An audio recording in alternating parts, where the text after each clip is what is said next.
राष्ट्रिय स्वतन्त्र पार्टीको केन्द्रीय समिति, आयोग र विभाग एवं प्रदेश, जिल्ला, निर्वाचन क्षेत्र, पालिका र प्रवासबाट सहभागी हुनुभएका प्रिय प्रतिनिधि मित्रहरू, तपाईहरूलाई नीलो क्रान्तिको राजनीतिक राजधानी चितवनमा हार्दिक स्वागत छ। रासोपाको उदय र विस्तारमा यस जिल्लाले खेलेको रणनीतिक र भावनात्मक भूमिका केवल हाम्रा दस्तावेजमा होइन, नेपालकै इतिहासमा लेखिसकेको छ। चितवनबाट प्राप्त जनसमर्थन र जनविश्वासले हिजो हामीलाई वैकल्पिक राजनीतिमा वैधता, ऊर्जा र दिशा प्रदान गर्यो। आज त्यही भूमिबाट हामी सुशासन, पारदर्शिता र परिणाममुखी राजनीतिको नयाँ अध्याय लेख्दैछौँ। बलिदानप्रति कृतज्ञ छौँ र भविष्यप्रति विश्वस्त। हामी इतिहासका बलिदानहरूले बाँधिएका छौँ। आज पनि म नेपालको राष्ट्र निर्माण र लोकतान्त्रिक इतिहासका अमर अध्यायहरूतर्फ फर्किन र ती सबैका ज्ञात अज्ञात शहीदहरूलाई सम्झन चाहन्छु, जसको बलिदानी बिना हामी हुने थिएनौँ, हामी यहाँ हुने थिएनौँ। राष्ट्रिय स्वतन्त्र पार्टी ती सबै बलिदानहरूको सम्मान गर्छ, ती सबै शहीदहरूप्रति, ती सबै आन्दोलनकारीहरूप्रति कृतज्ञता व्यक्त गर्दछ, जसले आफ्नो जीवनको कुनै न कुनै हिस्सा राष्ट्रका लागि समर्पित गरे। हामी पुराना राजनीतिक दलहरूका व्यथिति र विकृतिको भण्डाफोर गरेर यहाँ आइपुगेका हौँ, तर इतिहासलाई मेटाउने, विकृत गर्ने वा राजनीतिक स्वार्थका लागि अपमान गर्ने अकृतज्ञतालाई रासोपामा कुनै स्थान हुने छैन।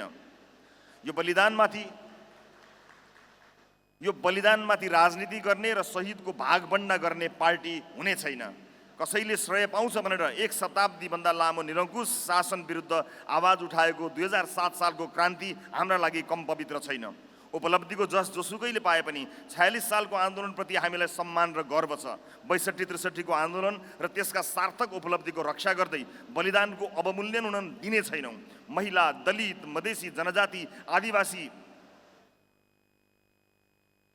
आन्दोलनहरूको बलिदान र समावेशितामा त्यसको ऐतिहासिक योगदान धेरै पुरानो पनि भएको छैन। हामी इतिहासका कृतज्ञ उत्तराधिकारी हुन चाहन्छौँ। केही महिना अघि मात्र युवा आह्वानमा भएको ऐतिहासिक जेन्जी विद्रोहको चेतना र ऊर्जा समेत हाम्रो आगामी यात्राको मार्गदर्शक बन्नेछ। आजको उपलब्धि, चेतना र परिवर्तनको आधार तयार गरेका हिजोका त्याग, सङ्घर्ष र योगदानलाई उच्च सम्मान गर्दै हामी यो सङ्कल्प गर्दछौँ कि कुनै बलिदान खेर जाने छैन। भविष्यले न्याय, सुशासन, समावेशिता र समृद्धि पर्खेको छ। हामी देशलाई त्यहाँ पुर्याउँछौँ।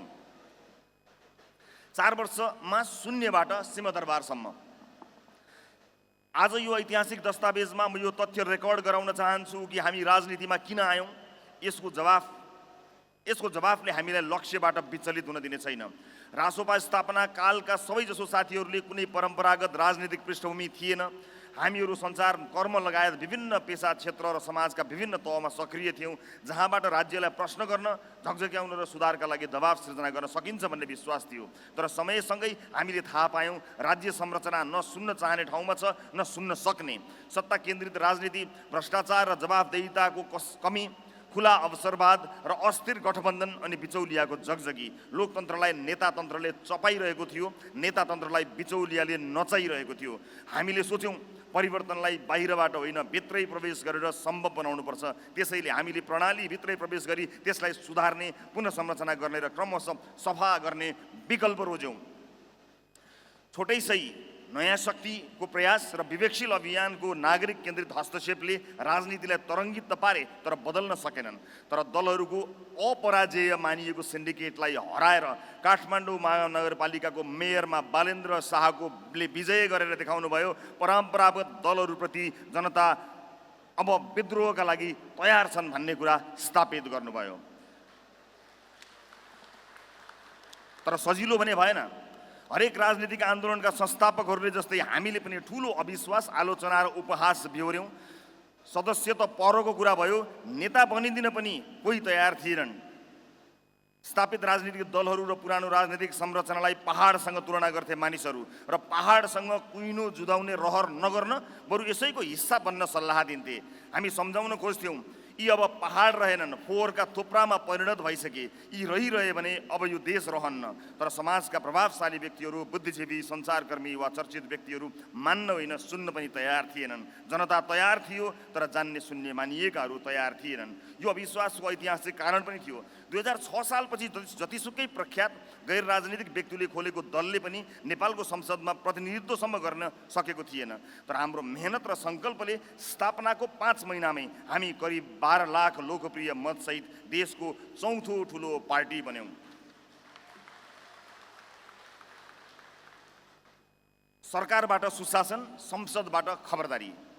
पुष्पकमल दाहाल नेतृत्वको सरकारमा हामीले 4वटा मन्त्रालयको जिम्मेवारी सहित सहभागिता जनायौँ। त्यो एकदमै छोटो समयमा पनि सरकारभित्रबाट सकारात्मक हस्तक्षेप गर्ने, सार्वजनिक सेवा प्रवाहलाई प्रभावकारी बनाउने, भ्रष्टाचार नियन्त्रण गर्ने र विधिको शासनलाई बलियो बनाउने प्रयास गर्यौँ। हामीले जनतामा भरोसा जगाए पनि वा नजगाए पनि परम्परागत राजनीतिक दलहरू भने हामीसँग डराइसकेका थिए। उनीहरूले अपेक्षा गरेका थिएनन् कि राजसभा झन्डै 12 लाख मतसहित प्रमुख राजनीतिक शक्ति बन्न सक्छ र गठबन्धनको निर्णायक हिस्सा हुन्छ। राजसभाको राजनीतिक विस्तारलाई रोक्न र नेतृत्वलाई निष्क्रिय बनाउन संरचनाहरू उपयोग भए। म अनागरिकसम्म भएँ। षड्यन्त्रकारीहरूलाई लागेको थियो उपचुनावमा राजसभा कमजोर हुनेछ, तर जनताले थप समर्थनसहित हामीलाई 21 सिटको पार्टी बनाइदिए। यो केवल सङ्ख्यात्मक वृद्धि थिएन, यो जनविश्वासको पुनः पुष्टि थियो। त्यसपछि हामीले पुनः सरकारमा सहभागी हुँदै सुशासनका केही मानकहरू स्थापना गर्ने प्रयास गर्यौँ, जुन यसअघि नेपालको राजनैतिक अभ्यासमा देखिएका थिएनन्। पारदर्शिता, जवाफदेहिता र संस्थागत सुधारका केही प्रारम्भिक अभ्यासहरू अघि सार्ने प्रयत्न गरियो। गन्दा 2 पटक भए पनि सरकारमा हामी करिब 5 महिना मात्र रह्यौँ, तर त्यही छोटो अवधि पनि हामीले सत्ता सञ्चालन होइन, सत्तामा सकारात्मक हस्तक्षेप गर्ने प्रयास गर्यौँ। सुशासनलाई व्यवहारमा उतार्ने, राज्य संयन्त्रलाई नागरिकप्रति जवाफदेही बनाउने र विधिको शासन स्थापित गर्ने अभियानलाई प्राथमिकता दियौँ। वर्षौँदेखि कानुनभन्दा माथि ठानिएकाहरूलाई कानुनको दायराभित्र ल्याउने साहसिक प्रयास गर्यौँ। शक्तिशाली पहुँचवाला वा प्रभावशाली जोसुकै भए पनि कानुन सबैका लागि समान रूपमा लागू गर्नुपर्छ भन्ने सिद्धान्तलाई व्यवहारमा प्रमाणित गर्न खोज्यौँ। राज्य शक्तिको इच्छाले होइन, विधि र संस्थाले चल्नुपर्छ भन्ने मान्यतालाई स्थापित गर्ने अभियान अगाडि बढायौँ। सुशासन, पारदर्शिता र जवाफदेहिताको मागले स्थापित शक्ति केन्द्रहरूलाई चुनौती दिन थाल्यो। हामीले सुरु गरेको सुशासनको एजेन्डाले पुराना शक्ति संरचनामा सिर्जना गरेको त्रास कति ठुलो भयो भने भुटानी शरणार्थी काण्डमा ठुला र महत्त्वपूर्ण मानिसहरू अनुसन्धानमा तानिने परिस्थिति बनेपछि रातारात देशको पहिलो र दोस्रो दल सरकार बनाउन एकै ठाउँमा उभिए।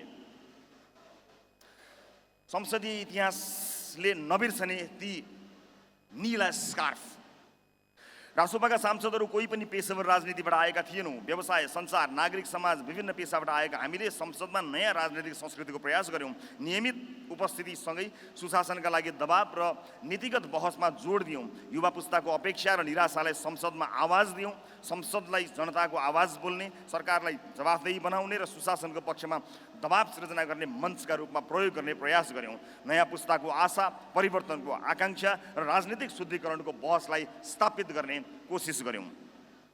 हाम्रो त्यति सानो सङ्ख्याले पनि 2/3 दम्भ, कुशासन, अहङ्कार र राजनीतिक प्रतिशोध विरुद्ध ऐतिहासिक प्रतिरोध गर्यो। सङ्ख्यात्मक रूपमा थोरै भए पनि विचार, साहस र समर्थनका हिसाबले हामी 2/3 भन्दा पनि माथि भयौँ। घाँटीमा निलो स्कार्फ बाँधेका ती सांसदहरू नेपालको संसदीय इतिहासमा लोकतन्त्र, सुशासन र नागरिक आवाजको पक्षमा दृढतापूर्वक उभिएका प्रतिनिधिका रूपमा सधैँ सम्झिइनेछन्।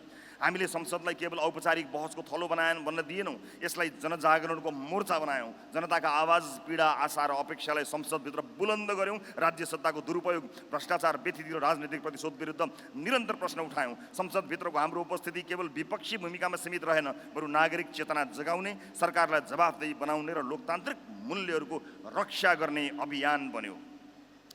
राजसभामाथि निर्णायक षड्यन्त्र, शिरमै कुल्चन राज्यका 3वटै अङ्गको दुरुपयोग। 2081 साउनमा नेकपा एमाले र नेपाली काङ्ग्रेसको सरकार बनेसँगै रासोपा र ममाथि नाङ्गो राजनीतिक प्रतिशोध सुरु भयो र त्यसका लागि संस्थागत संयन्त्रहरू प्रयोग भए। संसदीय छानबिन विशेष समितिको निष्कर्ष विपरीत सहकारी ठगी, सङ्गठित अपराध र सम्पत्ति शुद्धिकरण जस्ता अनुचित आरोपहरू लगाइए। एकपछि अर्को गरी नयाँ मुद्दा थपेर अभियोजन विस्तार गरियो। रातारात जेल स्थानान्तरण गरियो। अन्तिम इच्छा समेत सोधियो। हामी विरुद्ध राज्यका 3 अङ्गको दुरुपयोग भयो। व्यवस्थापिकामा संसदीय छानबिन समितिको निर्णयलाई राजनीतिक उपकरण बनाइयो। कार्यपालिका त अत्याचारको कारखाना नै भयो। न्यायपालिकाको समेत दुरुपयोग भयो। चयनात्मक न्याय भयो। हाम्रो पार्टी र नेतृत्वलाई यति कुटिल र जटिल कानुनी राजनीतिक र संस्थागत चक्रव्यूहमा फसाइएको थियो कि षड्यन्त्रकारीहरू राजसभा सकियो भन्ने निष्कर्षमा पुगेका थिए। सबै ढोकाहरू बन्द भएपछि हामी जनताको अदालतमा गयौँ। 40 लाखभन्दा बढी नागरिकले यो राजनीतिक प्रतिशोध विरुद्ध हस्ताक्षर नै गरेर ऐक्यबद्धता जनाए। त्यो षड्यन्त्र नै थियो, राजनीतिक प्रतिशोध नै थियो र यो हाम्रा विरुद्ध देशकै सबैभन्दा ठुलो साङ्गठनिक आपराधिक राजनीतिक अपराध थियो भनेर सिङ्गो देशले मान्यो, किनकि त्यो षड्यन्त्रमा सहभागी लगभग कोही पनि अहिलेको संसदमा दोहोरिएर आउन सकेनन्। जेन्जी विद्रोह वर्षौं जमेको फोहोरी तलाउमा युवा आक्रोश। भदौ 23 र 24 गतेको जेन्जी विद्रोह केवल सामान्य असन्तोष थिएन, यो वर्षौंदेखि जमेर बसेको असमानता, भ्रष्टाचार, दण्डहीनता र अविश्वासको फोहोर तलाउमा भएको जनताको विस्फोट थियो। लामो समयदेखि दबाइएका जनआक्रोश, असन्तुष्टि र परिवर्तनको आकाङ्क्षाको सामूहिक अभिव्यक्ति थियो। दीर्घ असन्तोषलाई तुरुन्त विस्फोट गराउने एउटा ट्रिगर बिन्दु भने ओली सरकारले सामाजिक सञ्जालमाथि लगाएको प्रतिबन्ध भयो। 23 गतेको प्रदर्शनमा युवाहरूको हत्यापछि जनताको आक्रोश इतिहासमा कहिल्यै नदेखिएको ध्वंसमा प्रकट भयो। राजनीतिक संरचनाले स्थिरता, सुशासन र जनविश्वास निर्माण गर्न असफल भएको लामो समय भइसकेको थियो। दशकौंदेखिको शासन प्रणालीगत कमजोरी, भ्रष्टाचार, असमानता र अवसरको अभावले ढिलो छिटो सङ्गठित प्रक्रिया माग्थ्यो नै, तर यति ठुलो विध्वंसको अनुमान कसैको थिएन। राजनीतिक दलहरू पारदर्शिता, जवाफदेहिता र परिणाममुखी शासन दिन असफल भइरहँदा राज्य र नागरिक बीच दूरी बढेको थियो। भ्रष्टाचार व्यक्तिगत थिएन, संरचनागत समस्या बनिसकेको थियो। अवसरको कमी, शिक्षा र श्रम बीच असन्तुलन, बेरोजगारी र वैदेशिक पलायनले युवामा देशभित्र भविष्य छैन भन्ने मनोविज्ञान विकास भइसकेको थियो। एकातिर राजनीतिक अस्थिरता र सत्ता केन्द्रित संस्कार, अनि अर्कातिर सूचनाको युग र चेतनाको विस्तार बीच द्वन्द्व हुनु नै थियो। विश्वसँग आफूलाई तुलना गर्न थालेको डिजिटल पुस्ता, पारदर्शी शासन, जवाफदेही नेतृत्व, अवसरमा समान पहुँच, भ्रष्टाचार मुक्त राज्य संरचना, नीति स्थिरता र परिणाममुखी विकास चाहन्थ्यो। तर केपी ओलीको सरकारले त्यो वास्तविकतासँग कुनै सरोकार राखेन। नेकपा एमाले र नेपाली काङ्ग्रेसको गठबन्धन सरकारसँग संसदमा करिब 2/3 बहुमत थियो। यो शक्तिलाई सरकारले आत्मविश्वास होइन, अहङ्कारका लागि प्रयोग गर्यो। जनताका भावना, युवा पुस्ताका आकाङ्क्षा र समाजमा विकसित भइरहेको नयाँ राजनीतिक चेतनालाई बुझ्न होइन, होच्याउन र नियन्त्रण गर्न खोज्यो। दशकौंदेखि स्थिर नीति र जवाफदेही नेतृत्वको अभाव, शासकीय असक्षमता, भ्रष्टाचार र दण्डहीनताले थुप्रिएको जनताको आक्रोशलाई ओली सरकारको कुशासनले ज्यामितीय गतिमा बढायो। हामीमाथिको राजनीतिक प्रतिशोध विरुद्ध 40 लाखभन्दा बढी नेपालीले हस्ताक्षर गरे।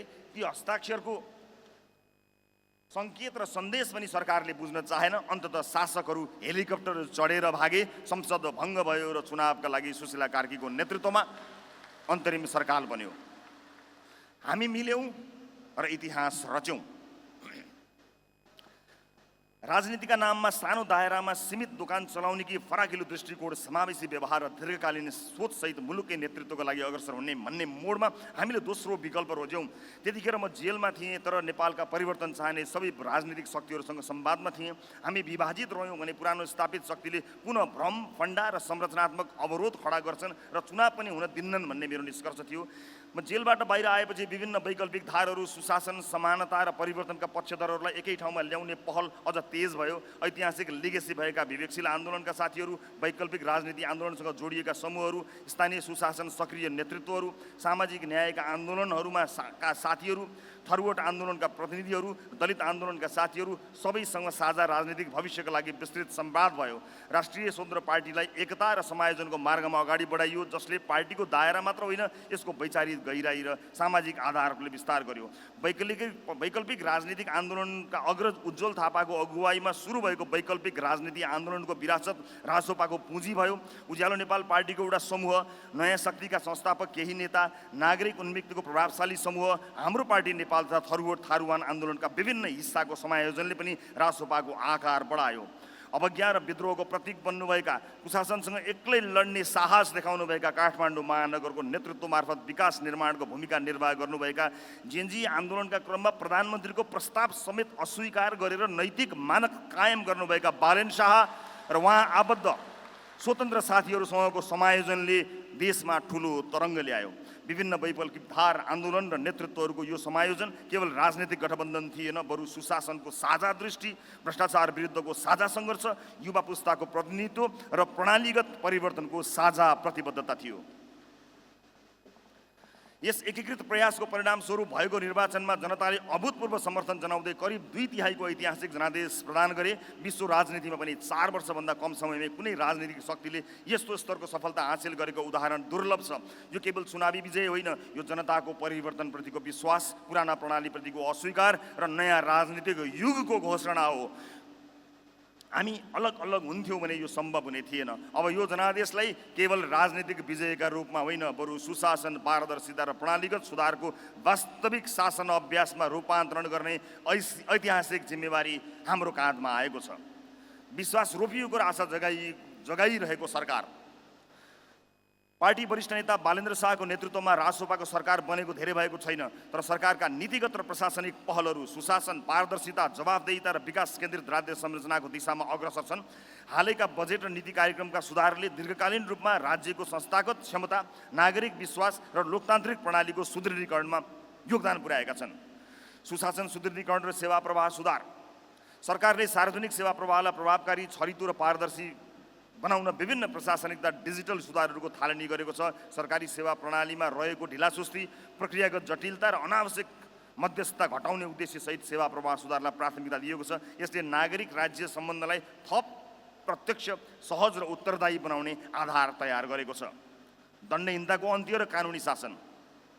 जेएनजी आन्दोलनका क्रममा भएका घटनामा संलग्न व्यक्तिहरूलाई कानुनी दायरामा ल्याउने प्रक्रिया अगाडि बढाइएको छ। राज्यमा विद्यमान दण्डहीनताको संस्कृतिलाई अन्त्य गर्ने र कानुन सबैका लागि समान हुन्छ भन्ने सिद्धान्तलाई व्यवहारमा लागू गर्ने सरकारको यो कदमले न्यायप्रतिको जनअपेक्षा सम्बोधन गरेको छ। उच्चपदस्थ व्यक्तिहरूको सम्पत्ति छानबिन।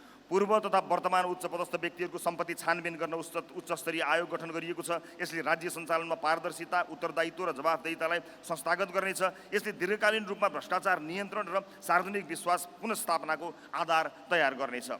संविधान संशोधन र नीतिगत परामर्श। संविधान संशोधनका लागि सुझाव सङ्कलन गर्न कार्यदल गठन गरी सरोकारवालाहरूसँग परामर्श प्रक्रिया अगाडि बढाइएको छ। संविधानलाई समयानुकूल, व्यावहारिक र समावेशी बनाउन विविध राजनीतिक, सामाजिक र नागरिक दृष्टिकोण समेट्दै दीर्घकालीन संवैधानिक सुधारको आधार तयार गर्न सरकार कटिबद्ध रहेको देखिन्छ। राजनीतिक नियुक्ति सुधार र संस्थागत दक्षता।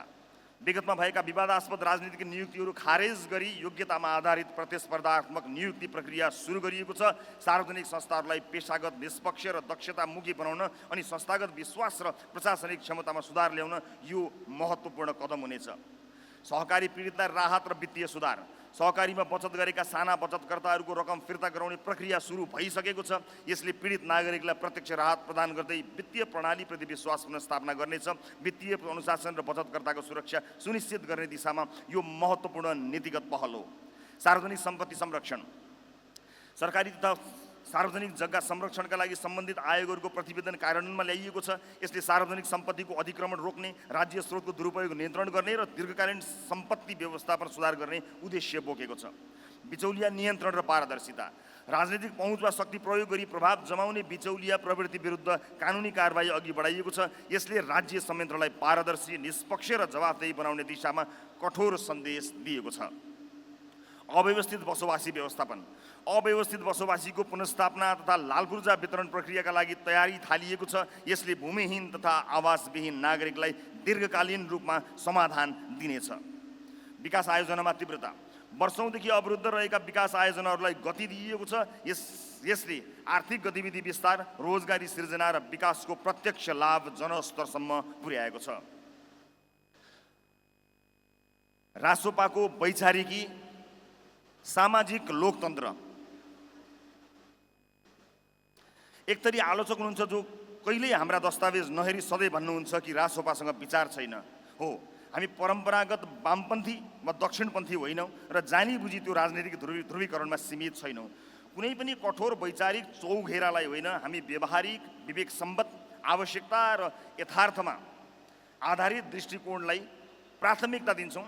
पुराना वैचारिक ढाँचाहरूले मानव समाजलाई दिएको ऐतिहासिक योगदान, अनुभव र सकारात्मक अभ्यासलाई हामी सम्मान गर्छौँ, तर तिनलाई व्यवहारिक उपयोगिता र सामाजिक न्यायको तुलोमा चाहिँ जोख्छौँ। निजी क्षेत्रको प्रोत्साहन, लगानी मैत्री वातावरण र प्रतिस्पर्धामा हामी कसैलाई दक्षिणपन्थी लगाउँला? आधारभूत स्वास्थ्य सेवा र शिक्षा सबै नागरिकका लागि राज्यको सुनिश्चित गर्नुपर्छ भन्दा वामपन्थी देखिउँला? स्टार्टअप, निजी उद्यम र बजार स्वतन्त्रतालाई प्रोत्साहनले हामीलाई नदेखाएको वामपन्थी श्रमिक अधिकार, न्यूनतम ज्याला र सामाजिक सुरक्षा ग्यारेन्टीले देखाउला। हामी राज्य, समाज र अर्थतन्त्रलाई कुनै एकल वैचारिक ढाँचाबाट होइन, मिश्रित, सन्तुलित र परिस्थिति अनुकूल दृष्टिकोणबाट अगाडि बढाउनुपर्छ भन्ने मान्यता राख्छौँ। हामी आँखा जचाएर चस्मा बनाउनुपर्छ भन्छौँ, चस्मा अनुसारको आँखा होइन। प्रिय प्रतिनिधि मित्रहरू, अब म प्रस्तावित नीति विचारबारे संक्षेपमा चर्चा गर्छु। स्थापनाको घोषणा गर्दा हामीले संवैधानिक समाजवादलाई पार्टीको सिद्धान्त बनाउने निधो गरेका थियौँ र घोषणापत्रमा भनिएको थियो विधिको शासन मार्फत नेपालको संविधानले परिकल्पना गरे अनुसारको समाज स्थापना गर्नु नै संवैधानिक समाजवाद हो। जलेश्वर बैठकले पारित गरेको प्रस्तावनामा शान्तिपूर्ण मार्गबाट नै समाजवादका प्रधान लक्ष्यहरू संविधानमा निर्दिष्ट गरी तदानुकूल राष्ट्रिय नीति तथा कार्यक्रमका आधारमा राज्य सञ्चालनको अठोटलाई संवैधानिक समाजवादको रूपमा व्याख्या गर्दै अप्रिय ऐतिहासिक विरासतका रूपमा विद्यमान लैङ्गिक, जातीय, वर्गीय, क्षेत्रीय लगायत सबै प्रकारका संरचनात्मक विभेद विरुद्ध निर्णायक सम्बोधन गर्न अवसरहरूको न्यायिक वितरण, पहुँच र उपयोगमा जोड दिइनेछ भनिएको थियो। रासोपाका हालसम्म जे जति दस्तावेज आए तिनमा संवैधानिक समाजवादको प्रष्ट व्याख्या गरिएको थिएन, सिद्धान्तका रूपमा मात्रै स्वीकारिएको थियो। तर यसबारे केही जायज प्रश्नहरू थिए। संविधान स्वीकार सहित त्यसभित्र रहेर गतिविधि गर्नु मात्रै संवैधानिक संविधानवाद हो या यसको छुट्टै नीति, योजना र कार्यक्रम हुन्छ? संविधानमा समाजवाद लेखिएकै भरमा यही प्रणालीबाट समाजवादमा पुग्न सकिन्छ कि सकिँदैन? सकिन्छ भने कसरी, सकिन्न भने किन? संविधान तत्कालीन राजनीतिक शक्तिहरू बीचको सम्झौताको दस्तावेज हो जसमा पर्याप्त संशोधनका मागहरू उठिरहेका छन्। अर्थात् जनचाहनाको दृष्टिकोणले संविधानले सधैँ पूर्णता माग्दछ। संशोधनका गुन्जायसहरू हरेक 5-10 वर्षमा देखा परिहाल्छन्। यसरी समय समयमा संशोधन गर्न अपरिहार्य हुने दस्तावेजलाई वादकै रूपमा स्वीकार गर्दा कसरी लक्ष्यमा पुगिएला? यी जायज प्रश्नहरूबाट प्रष्ट जवाफ खोजिरहँदा आज हामी संविधानलाई नै वाद वा सिद्धान्तका रूपमा अङ्गीकार गर्न उपयुक्त नहुने निष्कर्षमा पुगेका छौँ। यसको अर्थ संविधानप्रतिको अस्वीकार्यता कदापि होइन।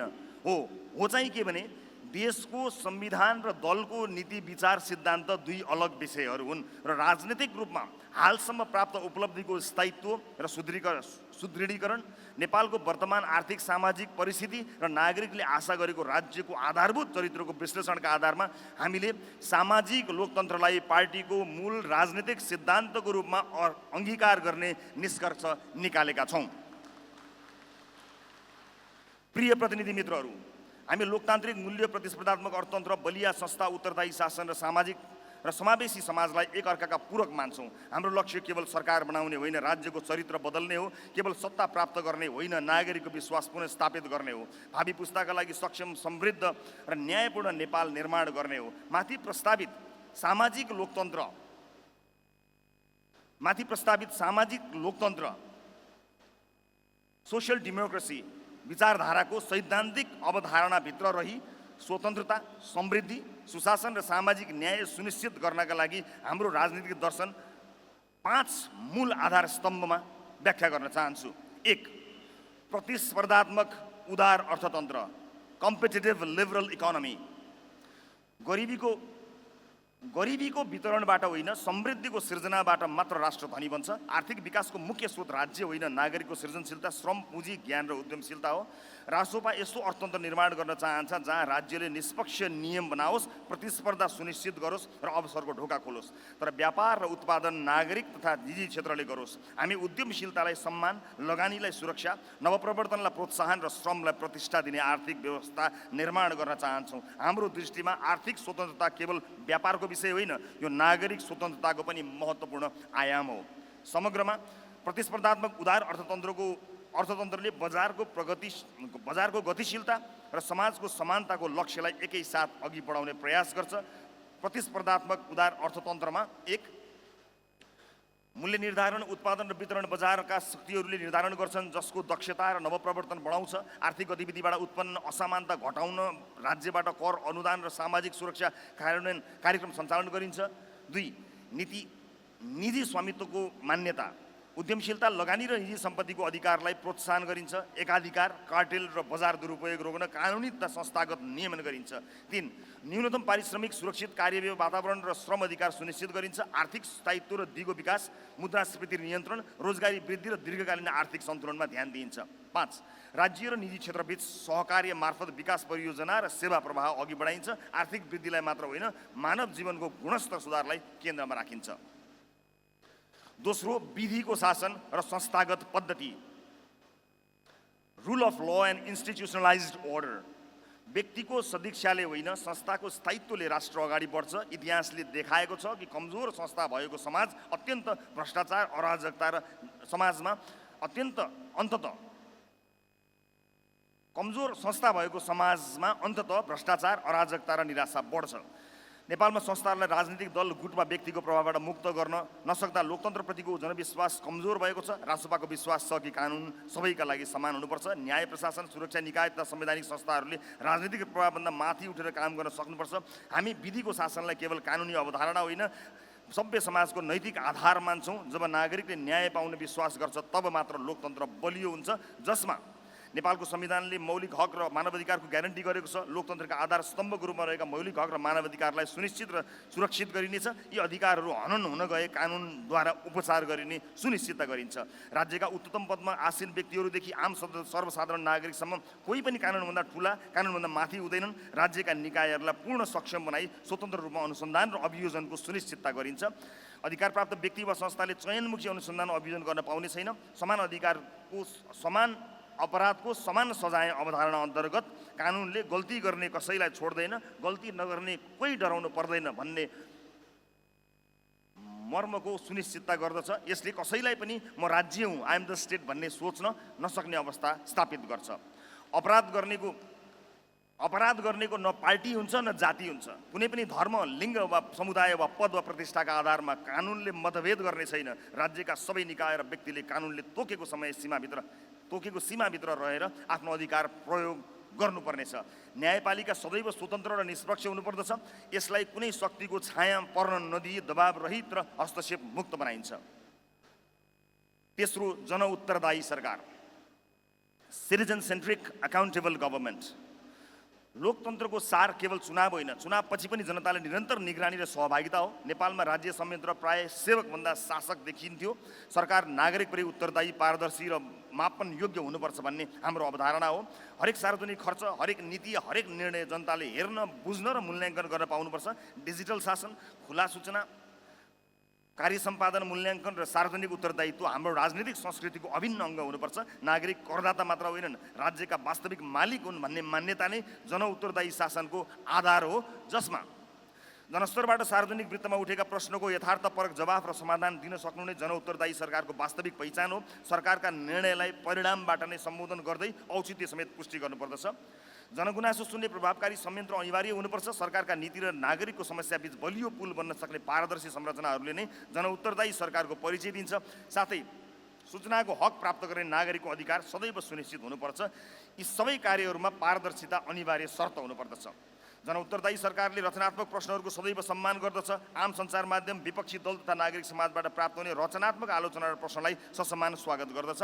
सार्वजनिक पदमा रहेका व्यक्तिहरूले आफ्नो पदको दुरुपयोग गर्न पाउने छैनन्। आफू पदमा रहँदा आफूबाट भएका कमजोरीहरूको जिम्मेवारी लिने र भए गरेका काम गैर कानुनी भए कानुन बमोजिम सजायको समेत भागीदार हुनुपर्दछ।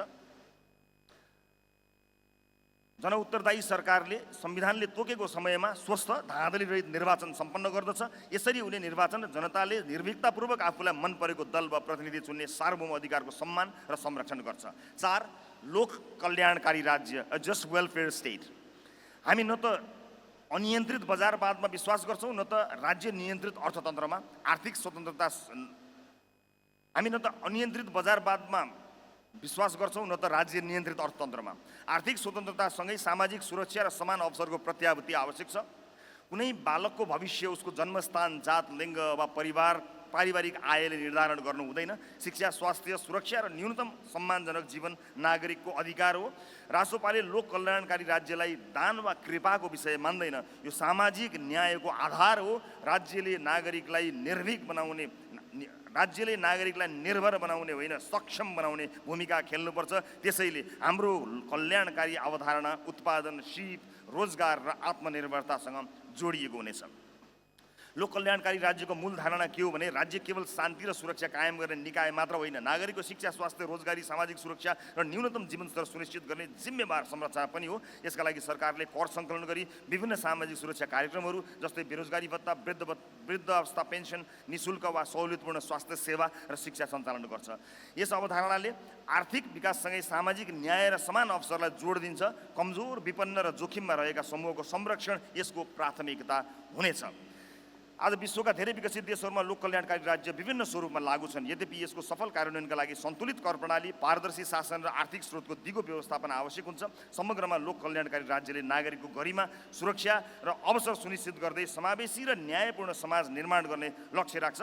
लोक कल्याणकारी राज्यमा शिक्षा, स्वास्थ्य, आवास, खाद्य सुरक्षा जस्ता न्यूनतम आवश्यकतामा राज्यको सक्रिय भूमिका हुन्छ। बेरोजगारी भत्ता, वृद्ध भत्ता, अपाङ्गता सहायता, पेन्सन जस्ता कार्यक्रम मार्फत जोखिममा रहेका नागरिकलाई संरक्षण गरिन्छ। धनी, गरिब, सहर, ग्रामीण वा विभिन्न वर्गबीच अवसर खाडल घटाउने नीति अपनाइन्छ। कर प्रणाली मार्फत धनीबाट बढी कर सङ्कलनको विपन्न वर्गमा सामाजिक सेवा, धनीबाट सङ्कलन गरिएको कर विपन्न वर्गमा सामाजिक सेवामा विस्तार गरिन्छ। गुणस्तरीय र सुलभ सार्वजनिक सेवा उपलब्ध गराउन राज्यले ठुलो लगानी गर्छ। न्यूनतम ज्याला, सुरक्षित कार्य वातावरण र श्रमिकको अधिकार सुनिश्चित गरिन्छ।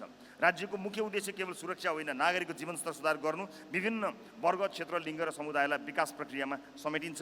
बजार असफलता भएका क्षेत्रमा राज्यले प्रत्यक्ष हस्तक्षेप गर्छ। नागरिकलाई केवल आर्थिक इकाइ होइन, सम्मानित मानवको रूपमा व्यवहार गरिन्छ। र अन्तिम 5, समन्यायिक समावेशी समाज, equitable and inclusive society. Nepal अनेक पहिचानहरूको साझा राष्ट्र हो। हाम्रो विविधता विभाजनको आधार होइन, साझा समृद्धिको स्रोत हो। रासोपाले समान अवसरमा आधारित समन्यायिक समावेशी समाज निर्माणको पक्ष लिन्छ। हामी कुनै समुदायको विशेषाधिकार वा कुनै समुदायको बहिष्करण दुवैको विरोध गर्छौँ। हाम्रो लक्ष्य प्रतिनिधित्व मात्र होइन, वास्तविक सशक्तिकरण हो। हामी विश्वास गर्छौँ कि सामाजिक न्यायको अर्थ समाजलाई टुक्र्याउनु होइन, ऐतिहासिक रूपमा पछाडि परेका समुदायलाई अगाडि ल्याएर सबैलाई समान अवसरको मैदान उपलब्ध गराउनु हो। यसले ऐतिहासिक रूपमा पछाडि पारिएका समूह, महिला, दलित, जनजाति, मधेसी, थारू, मुस्लिम, अपाङ्गता भएका व्यक्तित्व, सीमान्तकृत समुदायको आवाजलाई समान महत्त्व दिन्छ। समावेशी लोकतन्त्रको मूल आधार समान अवसर, सामाजिक न्याय र प्रतिनिधित्वको सुनिश्चितता हो। केवल कानुनी व्यवस्था मात्र पर्याप्त हुँदैन, व्यवहारमा पनि पहुँच, सहभागिता र सम्मान सुनिश्चित हुनुपर्छ। राज्यका सबै निकायमा विविधताको प्रतिनिधित्व हुँदा नीति निर्माण अधिक यथार्थपरक र जनमैत्री बन्छ।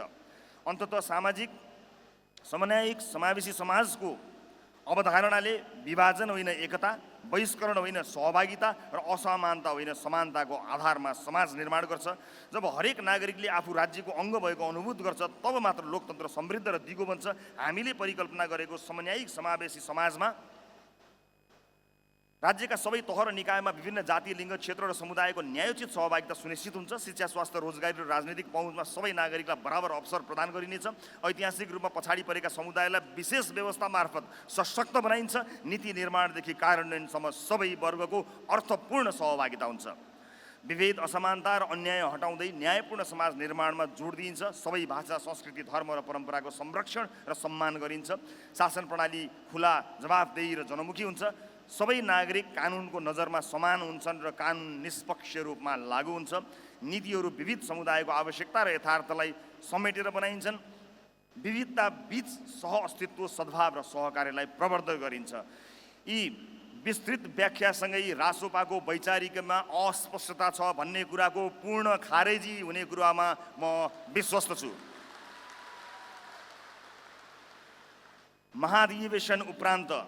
यो पहिलो महाधिवेशन उपरान्त राष्ट्रिय स्वतन्त्र पार्टीको मूल राजनीतिक सिद्धान्त सामाजिक लोकतन्त्र, सोसियल डेमोक्रेसी हुनेछ।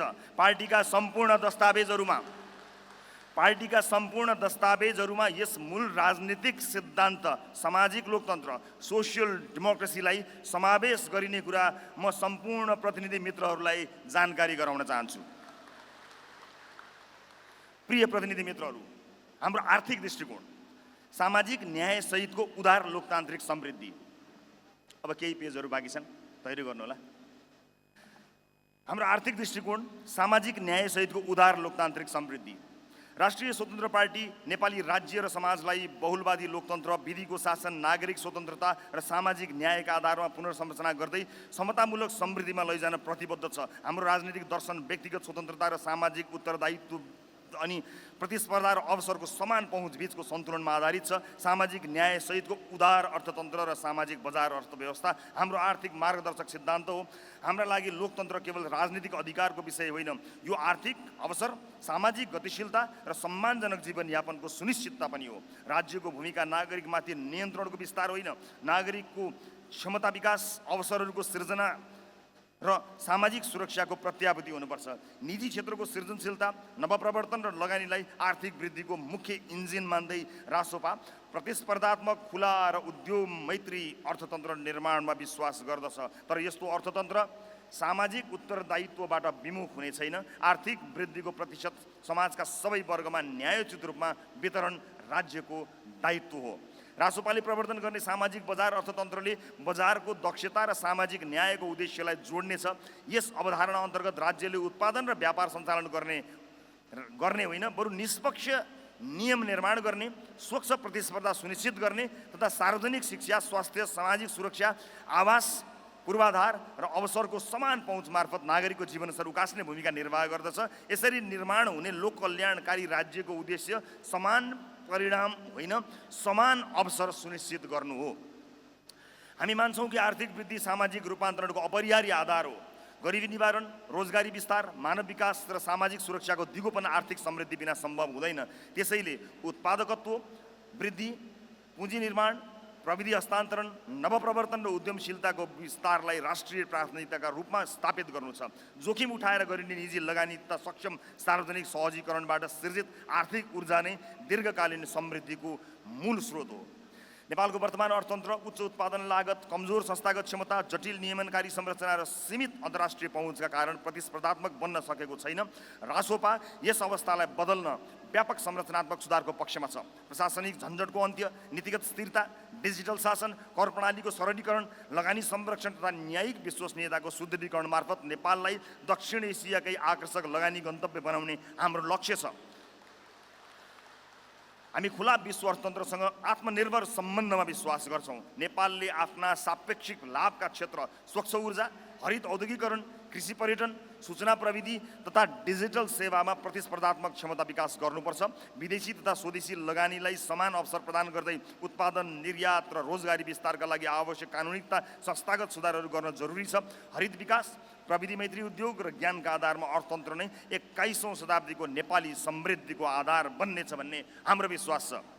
विश्वभर फैलिएको नेपाली डायस्पोरालाई हामी नेपालको आर्थिक तथा सामाजिक रूपान्तरणको महत्त्वपूर्ण साझेदार मान्दछौँ। गैर-आवासीय नेपालीहरूको ज्ञान, सिप, पुँजी र अन्तर्राष्ट्रिय सञ्जाललाई राष्ट्रिय विकाससँग जोड्न उनीहरूलाई पूर्ण आर्थिक, सामाजिक र लगानी सहितको अधिकार दिनुपर्छ भन्ने हाम्रो स्पष्ट मान्यता छ। रासोपाको आर्थिक दृष्टिकोणको अन्तिम लक्ष्य केवल कुल ग्रस्त उत्पादन जीडीपी वृद्धि होइन, बरु स्वतन्त्र, सक्षम, सुरक्षित र सम्मानित नागरिकको निर्माण हो।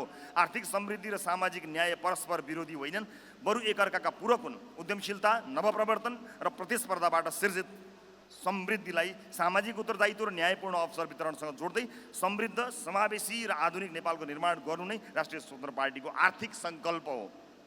हाम्रो परराष्ट्र नीति, विकास कूटनीति र वैश्विक मञ्चमा जीवन्त उपस्थिति। राष्ट्रिय स्वतन्त्र पार्टीका लागि परराष्ट्र नीति राष्ट्रिय सार्वभौमिकता, आर्थिक समृद्धि, नागरिक हित र अन्तर्राष्ट्रिय सम्मानको प्रवर्धन गर्ने रणनीतिक साधन हो। नेपालको संविधानले परिभाषित गरेका राष्ट्रिय हित, स्वतन्त्रता, सार्वभौमिकता, भौगोलिक अखण्डता, राष्ट्रिय स्वाभिमान, सीमाको सुरक्षा, नागरिकको हक हित तथा आर्थिक समुन्नतिलाई परराष्ट्र नीतिको आधारभूत मार्गदर्शक मान्दै रासोपा स्वतन्त्र, सन्तुलित र राष्ट्रहित केन्द्रित परराष्ट्र नीतिमा प्रतिबद्ध छ। हामी संयुक्त राष्ट्रसङ्घको बडापत्र, पञ्चशीलका सिद्धान्त, असंलग्न आन्दोलनहरूको भावना, अन्तर्राष्ट्रिय कानुन तथा विश्व शान्तिका सार्वभौम मान्यताप्रति प्रतिबद्ध रहँदै बदलिँदो विश्व व्यवस्थाको यथार्थलाई समेत आत्मसात गर्नेछौँ। हाम्रो दृष्टिमा परराष्ट्र नीति केवल कूटनीतिक सम्बन्ध व्यवस्थापनको विषय होइन, बरु राष्ट्रिय विकास, आर्थिक रूपान्तरण, लगानी आकर्षण, व्यापार विस्तार, प्रविधि हस्तान्तरण र अन्तर्राष्ट्रिय साझेदारीको माध्यम पनि हो। त्यसैले रासोपाले परम्परागत शक्ति केन्द्रित कूटनीतिभन्दा विकास कूटनीति, डेभलपमेन्ट डिप्लोमेसीलाई परराष्ट्र नीतिको केन्द्रमा स्थापित गर्ने लक्ष्य राखेको छ। नेपाल भूराजनीतिक दृष्टिले विश्वका दुई उदाउँदा र आर्थिक तथा रणनीतिक शक्तिहरू भारत र चीनको बीचमा अवस्थित छ। यो भौगोलिक अवस्थालाई कमजोरी होइन, अवसरका रूपमा उपयोग गर्नुपर्छ र गर्न सकिन्छ भन्नेमा रासोपा विश्वस्त छ। हामी नेपाललाई प्रतिस्पर्धी प्रभाव क्षेत्रको निष्क्रिय मैदान होइन, दक्षिण एसिया र हिमालय क्षेत्रलाई जोड्ने आर्थिक, सांस्कृतिक, व्यापारिक तथा मानवीय सम्पर्कको जीवन्त पुलका रूपमा विकास गर्ने दीर्घकालीन दृष्टिकोण राख्दछौँ। हाम्रा छिमेकी राष्ट्रहरूसँगको सम्बन्ध पारस्परिक सम्मान, समानता, विश्वास र साझा हितमा आधारित हुनेछन्। भारत र चीन दुवैसँग सन्तुलित, स्थिर र व्यावहारिक सम्बन्ध कायम गर्दै व्यापार, पूर्वाधार, ऊर्जा, पर्यटन, शिक्षा, प्रविधि तथा क्षेत्रीय कनेक्टिभिटीका क्षेत्रमा सहकार्य विस्तार हाम्रो प्राथमिकता हो। सीमा व्यवस्थापन, सीमा विवाद तथा ऐतिहासिक सन्धि सम्झौताका विषयलाई भावनात्मक बहस होइन, तथ्य, प्रमाण, अन्तर्राष्ट्रिय अभ्यास र संस्थागत संवाद मार्फत समाधान खोज्न हामी प्रतिबद्ध छौँ, कटिबद्ध छौँ। रासोपा विश्वका सबै मित्र राष्ट्रहरूसँग राष्ट्रिय हित, पारस्परिक लाभ र सार्वभौमिक समानताका आधारमा सम्बन्ध विस्तार गर्ने पक्षमा छ। कुनै पनि शक्ति केन्द्रप्रति अनावश्यक झुकाव वा निर्भरता होइन, बरु विविध साझेदारी, रणनीतिक सन्तुलन र स्वायत्त निर्णय क्षमता मार्फत नेपालको अन्तर्राष्ट्रिय भूमिका सुदृढ गर्नुपर्छ भन्ने हाम्रो मान्यता छ। बदलिँदो विश्व परिवेशमा जलवायु परिवर्तन, ऊर्जा सुरक्षा, आपूर्ति श्रृङ्खला, प्रविधि शासन, साइबर सुरक्षा र आप्रवासन जस्ता नयाँ अन्तर्राष्ट्रिय मुद्दामा नेपाललाई सक्रिय र प्रभावकारी आवाजका रूपमा स्थापित गर्न हामी प्रतिबद्ध छौँ। विश्वभर फैलिएका नेपालीहरू नेपालको सौम्य शक्ति, सफ्ट पावरका सबैभन्दा महत्त्वपूर्ण स्रोत हुन्। रासोपा नेपाली डायस्पोरालाई केवल रेमिट्यान्सको स्रोतका रूपमा होइन, ज्ञान, सिप, नवप्रवर्तन, लगानी, अन्तर्राष्ट्रिय अनुभव र विश्वव्यापी सञ्जालको वाहकका रूपमा हेर्दछ। विदेश स्थित नेपालीहरूको बौद्धिक, आर्थिक र सामाजिक पुँजीलाई राष्ट्रिय विकाससँग जोड्न विशेष कूटनीतिक तथा नीतिगत संयन्त्र निर्माण हाम्रो प्राथमिकता हुनेछ। गैर-आवासीय नेपालीहरूको नेपालसँगको सम्बन्धलाई अझ मजबुत बनाउँदै उनीहरूको ज्ञान, प्रविधि, लगानी र अनुभवलाई राष्ट्रिय समृद्धिको अभियानमा परिचालित गर्न रासोपाले पुलको काम गर्नेछ। हामी विश्वास गर्छौँ कि 21औं शताब्दीको सफल परराष्ट्र नीति केवल सीमाको रक्षा गर्ने नीति होइन, अवसरको खोजी गर्ने साझेदारी। हामी विश्वास गर्छौँ कि 21औं शताब्दीको सफल परराष्ट्र नीति केवल सीमाको रक्षा गर्ने नीति मात्र होइन, अवसरको खोजी गर्ने, साझेदारी निर्माण गर्ने र विश्वमञ्चमा राष्ट्रको सम्मान तथा प्रभाव विस्तार गर्ने समेत नीति हो। त्यसैले रासोपाको परराष्ट्र नीति राष्ट्रिय स्वाभिमान र आर्थिक यथार्थवादको संयोजनमा आधारित हुनेछ, जहाँ सार्वभौमिकता सुरक्षित हुनेछ, राष्ट्रहित प्रवर्तित हुनेछ र नेपाल विश्व समुदायमा आत्मविश्वासी, सक्रिय तथा जीवन्त उपस्थितिका साथ उभिनेछ। हालैको मेरो भारत भ्रमण र परराष्ट्र मन्त्रीको भारत र चीन भ्रमणले हाम्रो सोच, प्राथमिकतालाई वैश्विक मञ्चमा देखाइ पनि सकेको छ। संविधान संशोधन हाम्रो फरक धारणा।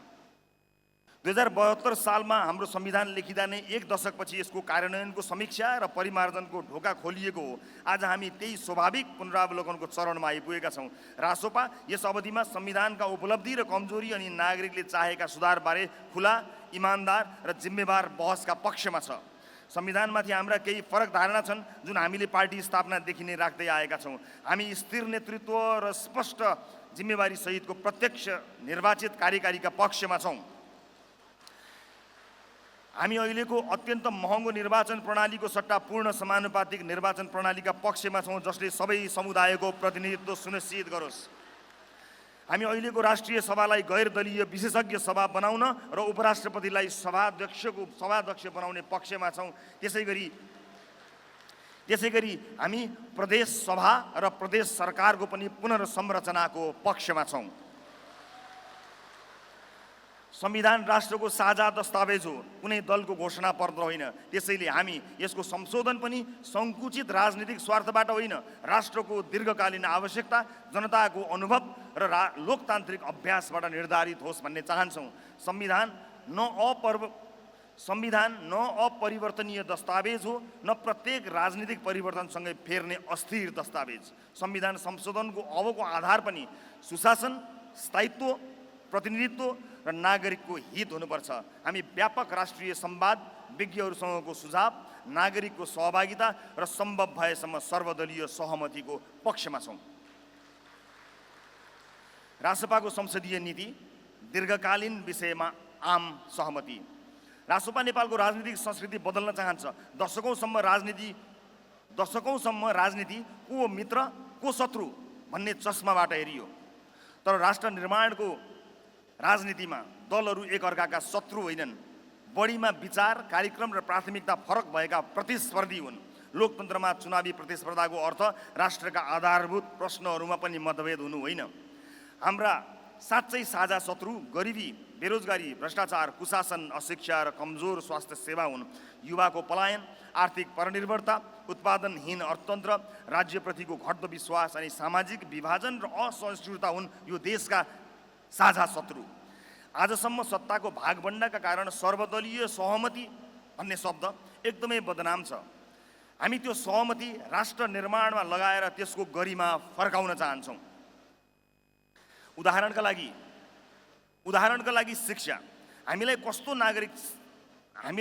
नागरिक चाहिन्छ, कस्तो शिक्षा प्रणाली चाहिन्छ, यो प्रश्न केवल सरकारको होइन, समाजको भविष्यको हो। त्यसैले शिक्षा नीति राष्ट्रिय सहमतिको विषय हो। नागरिकको आधारभूत स्वास्थ्य अधिकार, स्वास्थ्य पूर्वाधार, स्वास्थ्य बिमा र गुणस्तरीय सेवा कुनै दल विशेषको मात्र चासोका विषय होइनन्। सडक, रेल, जलविद्युत, सिँचाइ, खानेपानी, डिजिटल पूर्वाधार जस्ता परियोजना, राष्ट्रिय गौरवका आयोजनाहरूमा हामी साझा धारणा बनाउन अग्रसरता लिनेछौँ।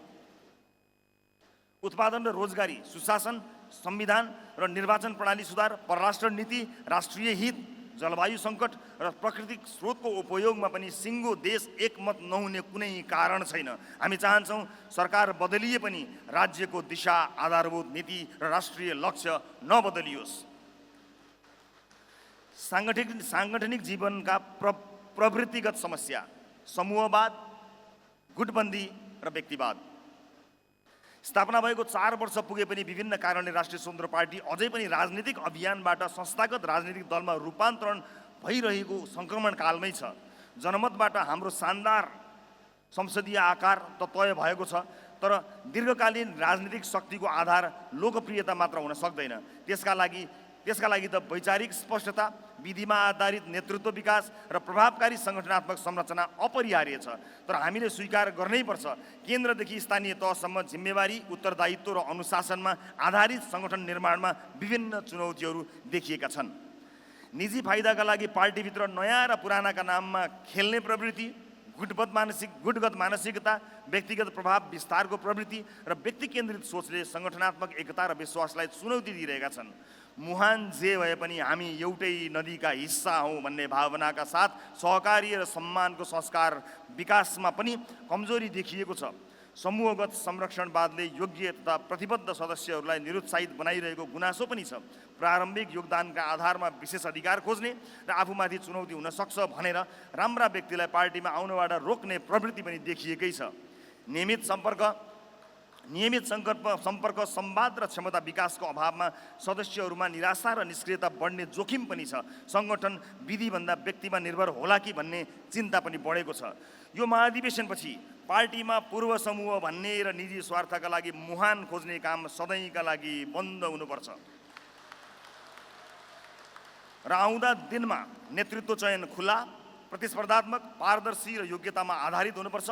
प्रशिक्षण, मार्गदर्शन र राजनीतिक संस्कार निर्माणलाई सङ्गठनको केन्द्रीय कार्यभार बनाउन आवश्यक छ।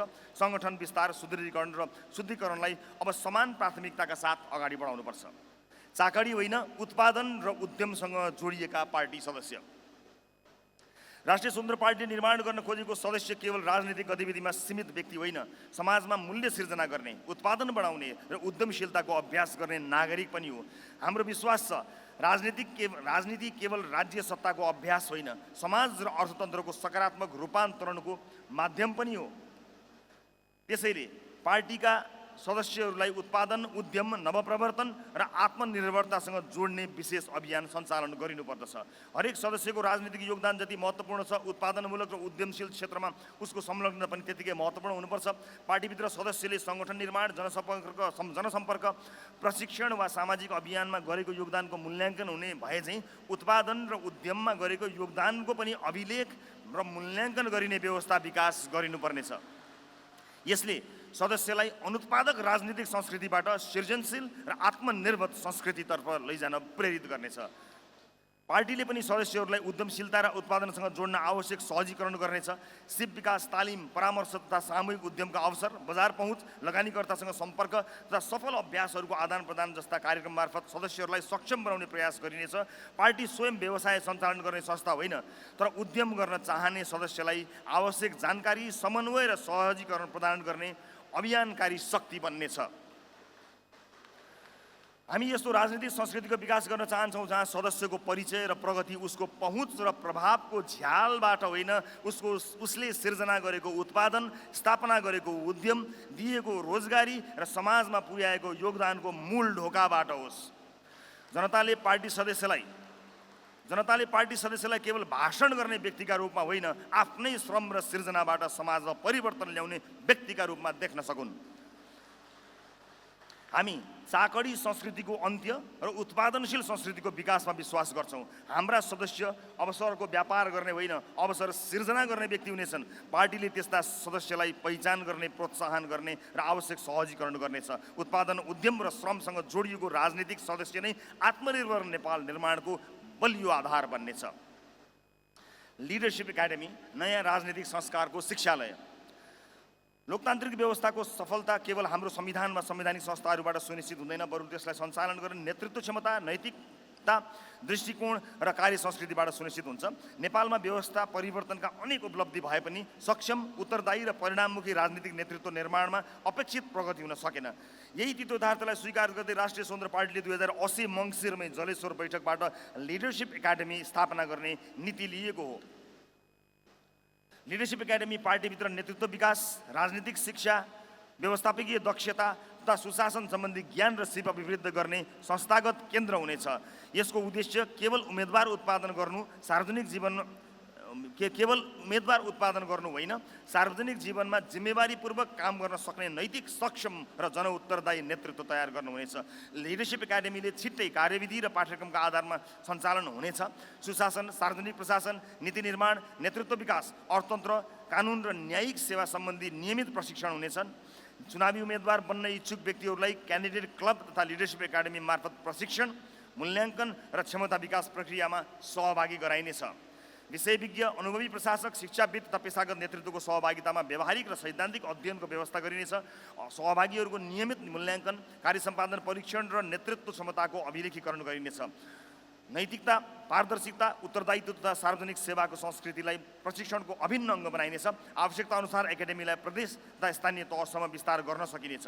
यसको लक्ष्य स्थानीय तहदेखि सङ्घीय तहसम्म नेतृत्व विकासको दीर्घकालीन पाइपलाइन निर्धारण मात्र होइन, पार्टीका नीति, कार्यक्रम तथा वैचारिक बहसलाई अनुसन्धान र अध्ययन मार्फत थप समृद्ध बनाउनु पनि हो। हामीलाई विश्वास छ यो एकाडेमीलाई नयाँ राजनीतिक संस्कार, योग्य नेतृत्व र परिणाममुखी शासनको विद्यालयका रूपमा पछिसम्म स्मरण गरिनेछ। पुनः स्मरण गराउन चाहन्छु, लिडरसिप एकाडेमी थोरै पढ्ने, धेरै सिक्ने एकाडेमी हो र विगतमा सिकेका खराब राजनीतिक आचरण र संस्कार चटक्कै बिर्सने अनलर्निङ एकाडेमी पनि हो।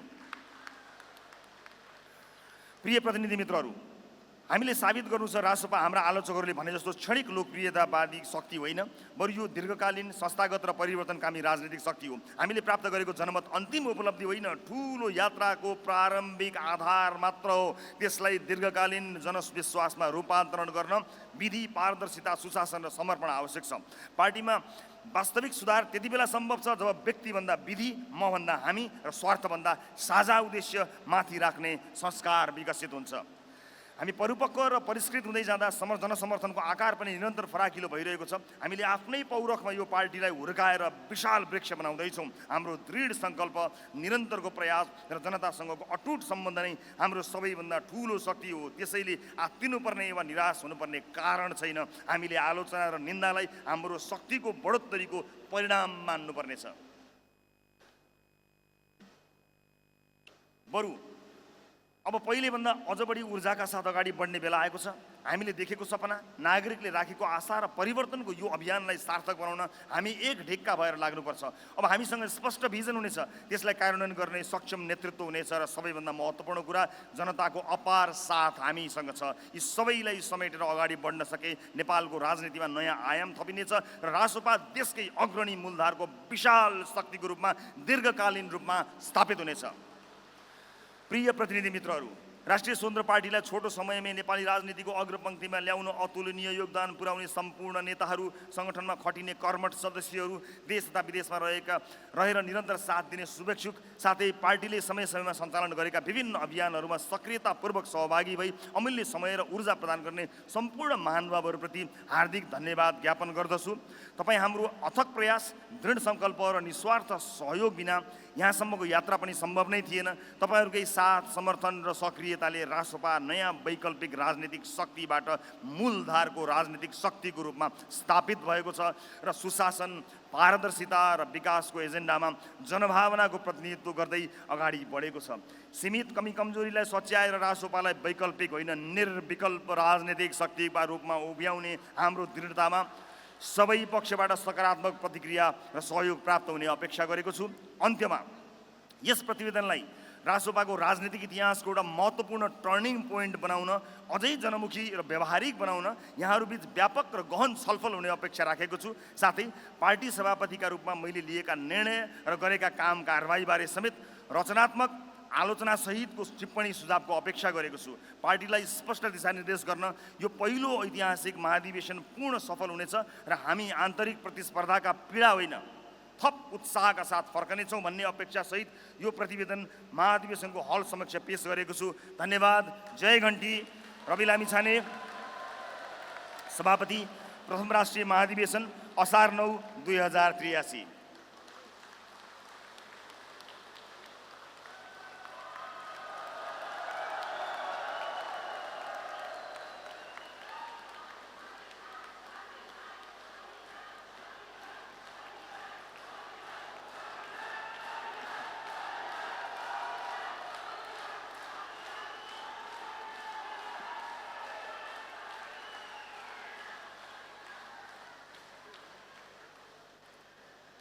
उपस्थित प्रतिनिधि साथीहरू, आज राजनीतिक सहित विभिन्न प्रस्तावहरू प्रस्तुत भएका छन्। यी प्रस्तावहरूमा यहाँका रचनात्मक सुझावहरू समेटिने कुरा, यहाँले दिनुभएका महत्त्वपूर्ण सुझावहरू आगामी दिनमा पनि समेटिने कुरालाई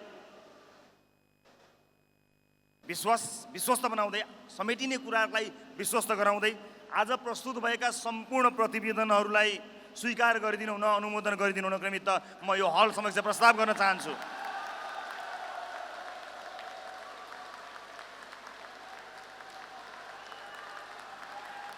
राष्ट्रिय स्वतन्त्र पार्टी, राष्ट्रिय स्वतन्त्र पार्टी, राष्ट्रिय स्वतन्त्र पार्टी। हस्, नमस्ते। जय घन्टी।